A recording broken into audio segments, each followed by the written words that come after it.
I was in a relationship that was abusive for about 15 years. We were married for just about 12, and it was something that started fairly subtly. Things like name calling, or that I wasn't smart, or I didn't know the right things, I didn't act the right way, those kind of situations. Domestic violence is any use of psychological, physical, or sexual force, actual or threatened, in an intimate relationship. Domestic violence results from an imbalance of power and control over one's partner. These crimes are often committed in a context where there is a pattern of controlling and assaultive behavior. The violence may include physical assault, emotional violence, and sexual abuse. It can include threats to harm children, other family members, pets, and property. The violence is used to humiliate, intimidate, or frighten victims, or to make them powerless. Domestic violence may include a single act of abuse. It may also include a number of acts which may appear minor or trivial when viewed in isolation, but collectively form a pattern that amounts to abuse. And it progressed, and at one point,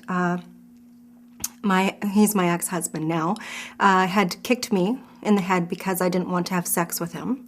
And I left and took our kids at that point, and went through some work with the two of us, and got back together about 1.5 years later, because I believed that he loved me, and that our children should be together with their father, and that we should be a family as well, and that he had changed.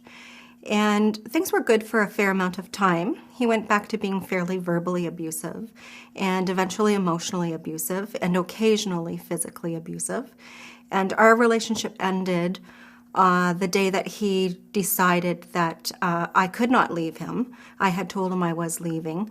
I didn't like the way he talked to me or treated me, and I didn't like the way my kids were starting to treat me. And the day that our relationship ended, he stabbed me 12 times, and that pretty much severed our ties. Domestic violence is used to intimidate, humiliate, or frighten victims as a systematic way of maintaining power and control over them. It is caused by the perpetrator, not by the victim or the relationship. It is likely to present increased risk to the victim and children at the time of separation from the abuser. It also evokes a victim behavior that is often about ensuring survival. The violence may present itself in many assaults or episodes of violence before the police are called. And finally, children are also affected.